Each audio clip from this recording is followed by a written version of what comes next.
KaraokeBooks. The Prince and the Pauper. Written by Mark Twain. Audiobook. Chapter 6. Tom receives instructions. Tom was conducted to the principal apartment of a noble suite, and made to sit down, a thing which he was loath to do, since there were elderly men and men of high degree about him. He begged them to be seated also, but they only bowed their thanks or murmured them, and remained standing. He would have insisted, but his uncle, the Earl of Hertford, whispered in his ear, "Prithee, insist not, my lord, it is not meet that they sit in thy presence." The Lord Street. John was announced, and after making obeisance to Tom, he said, "I come upon the king's errand, concerning a matter which requireth privacy. Will it please your royal highness to dismiss all that attend you here, save my lord the Earl of Hertford?" Observing that Tom did not seem to know how to proceed, Hertford whispered him to make a sign with his hand, and not trouble himself to speak unless he chose. When the waiting gentleman had retired, Lord Street. John said, "His Majesty commandeth, that for due and weighty reasons of state, the Prince's grace shall hide his infirmity in all ways that be within his power, till it be past and he be as he was before. To wit, that he shall deny to none that he is the true prince, and heir to England's greatness, that he shall uphold his princely dignity, and shall receive, without word or sign of protest, that reverence and observance which unto it do appertain of right and ancient usage, that he shall cease to speak to any of that lowly birth and life his malady hath conjured out of the unwholesome imaginings of o'erwrought fancy, that he shall strive with diligence to bring unto his memory again those faces which he was wont to know, and where he faileth he shall hold his peace, neither betraying by semblance of surprise or other sign that he hath forgot, that upon occasions of state, whensoever any matter shall perplex him as to the thing he should do or the utterance he should make, he shall show naught of unrest to the curious that look on, but take advice in that matter of the Lord Hertford, or my humble self, which are commanded of the king to be upon this service and close at call. Thus saith the king's majesty, who sendeth greeting to your royal highness, and prayeth that God will of his mercy quickly heal you and have you now and ever in his holy keeping. The Lord Street. John made reverence and stood aside. Tom replied resignedly, "The king hath said it. None may palter with the king's command, or fit it to his ease, where it doth chafe, with deft evasions. The king shall be obeyed." Lord Hertford said, "Touching the King's Majesty's ordainment concerning books and such like serious matters, it may peradventure please your highness to ease your time with lightsome entertainment, lest you go wearied to the banquet and suffer harm thereby." Tom's face showed inquiring surprise, and a blush followed when he saw Lord Street. John's eyes bent sorrowfully upon him. His lordship said, "Thy memory still wrongeth thee, and thou hast shown surprise, but suffer it not to trouble thee, for 'tis a matter that will not bide, but depart with thy mending malady. My lord of Hertford speaketh of the city's banquet which the king's majesty did promise, some 2 months flown, your highness should attend. Thou recallest it now?" "It grieves me to confess it had indeed escaped me," said Tom, in a hesitating voice, and blushed again. At this moment the Lady Elizabeth and the Lady Jane Grey were announced. The two lords exchanged significant glances, and Hertford stepped quickly toward the door. As the young girls passed him, he said in a low voice, "I pray ye, ladies, seem not to observe his humours, nor show surprise when his memory doth lapse. It will grieve you to note how it doth stick at every trifle. Meantime Lord Street." John was saying in Tom's ear, "Please you, sir, keep diligently in mind his Majesty's desire. Remember all thou canst, seem to remember all else. Let them not perceive that thou art much changed from thy wont, for thou knowest how tenderly thy old playfellows bear thee in their hearts and how 'twould grieve them. Art willing, sir, that I remain? And thine, uncle?" Tom signified assent with a gesture and a murmured word, for he was already learning, and in his simple heart was resolved to acquit himself as best he might. according to the king's command. In spite of every precaution, the conversation among the young people became a little embarrassing at times.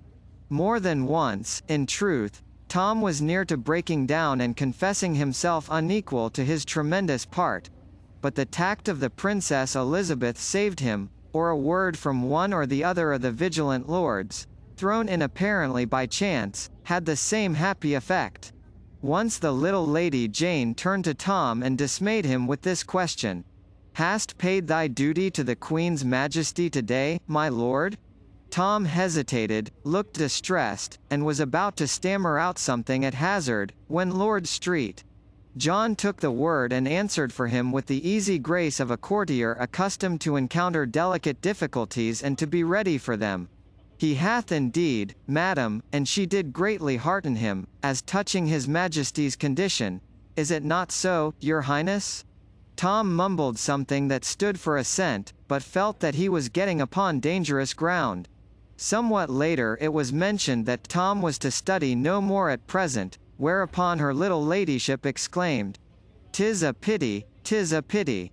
Thou wert proceeding bravely. But bide thy time in patience, it will not be for long. Thou'lt yet be graced with learning like thy father, and make thy tongue master of as many languages as his good my prince."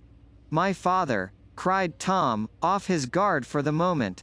"I trow he cannot speak his own so that any but the swine that kennel in the styes may tell his meaning, and as for learning of any sort soever." He looked up and encountered a solemn warning in my Lord Street John's eyes. He stopped, blushed, then continued low and sadly, "Ah, my malady persecuteth me again, and my mind wandereth. I meant the king's grace no irreverence." "We know it, sir," said the Princess Elizabeth, taking her brother's hand between her two palms, respectfully but caressingly. "Trouble not thyself as to that. The fault is none of thine, but thy distempers." "Thou'rt a gentle comforter, sweet lady," said Tom, gratefully, "and my heart moveth me to thank thee for't, an I may be so bold." Once the giddy little Lady Jane fired a simple Greek phrase at Tom. The Princess Elizabeth's quick eye saw by the serene blankness of the target's front that the shaft was overshot, so she tranquilly delivered a return volley of sounding Greek on Tom's behalf, and then straightway changed the talk to other matters. Time wore on pleasantly, and likewise smoothly, on the whole. Snags and sandbars grew less and less frequent, and Tom grew more and more at his ease, seeing that all were so lovingly bent upon helping him and overlooking his mistakes. When it came out that the little ladies were to accompany him to the Lord Mayor's banquet in the evening, his heart gave a bound of relief and delight, for he felt that he should not be friendless, now, among that multitude of strangers. Whereas, an hour earlier, the idea of their going with him would have been an insupportable terror to him.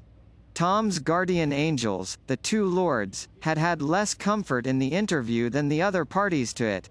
They felt much as if they were piloting a great ship through a dangerous channel. They were on the alert constantly, and found their office no child's play. Wherefore, at last, when the latest visit was drawing to a close and the Lord Guilford Dudley was announced, they not only felt that their charge had been sufficiently taxed for the present, but also that they themselves were not in the best condition to take their ship back and make their anxious voyage all over again. So they respectfully advised Tom to excuse himself, which he was very glad to do, although a slight shade of disappointment might have been observed upon my Lady Jane's face when she heard the splendid stripling denied admittance. There was a pause now, a sort of waiting silence which Tom could not understand. He glanced at Lord Hertford, who gave him a sign, but he failed to understand that also. The ready Elizabeth came to the rescue with her usual easy grace. She made reverence and said, "Have we leave of the Prince's Grace my brother to go?" Tom said, "Indeed your ladyships can have whatsoever of me they will, for the asking. Yet would I rather give them any other thing that in my poor power lieth, than leave to take the light and blessing of their presence hence. Give ye good den, and God be with ye." Then he smiled inwardly at the thought, 'Tis not for naught I have dwelt but among princes in my reading, and taught my tongue some slight trick of their broidered and gracious speech withal. When the illustrious maidens were gone, Tom turned wearily to his keepers and said, May it please your lordships to grant me leave to go into some corner and rest me? Lord Hertford said, So please your highness, it is for you to command, it is for us to obey. That thou shouldest rest is indeed a needful thing, since thou must journey to the city presently. He touched a bell, and a page appeared, who was ordered to desire the presence of Sir William Herbert. This gentleman came straightway, and conducted Tom to an inner apartment. Tom's first movement there was to reach for a cup of water, but a silk and velvet servitor seized it, dropped upon one knee, and offered it to him on a golden salver. Next the tired captive sat down and was going to take off his buskins, timidly asking leave with his eye, but another silk and velvet discomforter went down upon his knees and took the office from him. He made 2 or 3 further efforts to help himself, but being promptly forestalled each time, he finally gave up, with a sigh of resignation and a murmured, Beshrew me, but I marvel they do not require to breathe for me also.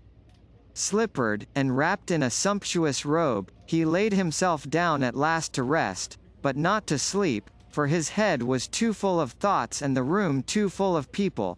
He could not dismiss the former, so they stayed. He did not know enough to dismiss the latter, so they stayed also, to his vast regret, and theirs. Tom's departure had left his 2 noble guardians alone. They mused a while, with much head shaking and walking the floor, then Lord Street. John said, Plainly, what dost thou think? Plainly, then, this. The king is near his end. My nephew is mad. Mad will mount the throne, and mad remain. God protect England, since she will need it. Verily it promiseth so, indeed. But have you no misgivings as to The speaker hesitated, and finally stopped. He evidently felt that he was upon delicate ground. Lord Hertford stopped before him, looked into his face with a clear, frank eye, and said, Speak on, there is none to hear but me. Misgivings as to what? I am full loath to word the thing that is in my mind, and thou so near to him in blood, my lord. But craving pardon if I do offend, seemeth it not strange that madness could so change his port and manner? Not but that his port and speech are princely still, but that they differ, in one unweighty trifle or another, from what his custom was aforetime. Seemeth it not strange that madness should filch from his memory his father's very lineaments, the customs and observances that are his due from such as be about him, and, leaving him his Latin, strip him of his Greek and French? My lord, be not offended, but ease my mind of its disquiet and receive my grateful thanks. It haunteth me, his saying he was not the prince, and so. Peace, my lord, thou utterest treason. Hast forgot the king's command? Remember I am party to thy crime if I but listen. Street. John paled, and hastened to say, I was in fault, I do confess it.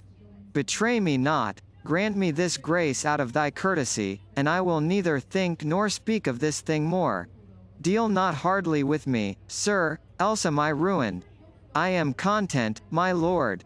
So thou offend not again, here or in the ears of others, it shall be as though thou hadst not spoken. But thou needst not have misgivings. He is my sister's son. Are not his voice, his face, his form, familiar to me from his cradle? Madness can do all the odd conflicting things thou seest in him, and more. Dost not recall how that the old Baron Marley, being mad, forgot the favour of his own countenance that he had known for 60 years, and held it was another's, nay, even claimed he was the son of Mary Magdalene, and that his head was made of Spanish glass, and, sooth to say, he suffered none to touch it, lest by mischance some heedless hand might shiver it? Give thy misgivings easement, good my lord. This is the very prince. I know him well, and soon will be thy king. It may advantage thee to bear this in mind, and more dwell upon it than the other. After some further talk, in which the Lord Street, John covered up his mistake as well as he could by repeated protests that his faith was thoroughly grounded now, and could not be assailed by doubts again. The Lord Hertford relieved his fellow keeper, and sat down to keep watch and ward alone. He was soon deep in meditation, and evidently the longer he thought, the more he was bothered. By and by he began to pace the floor and mutter, "Tush, he must be the prince. Will any he in all the land maintain there can be two, not of one blood and birth, so marvellously twinned? And even were it so, 'twere yet a stranger miracle that chance should cast the one into the other's place. Nay, 'tis folly, folly, folly." Presently he said, "Now were he impostor and called himself prince, look you, that would be natural, that would be reasonable. But lived ever an impostor yet, who, being called prince by the king, prince by the court, prince by all, denied his dignity and pleaded against his exaltation? No. By the soul of Saint Swithin, no. This is the true prince, gone mad." KaraokeBooks.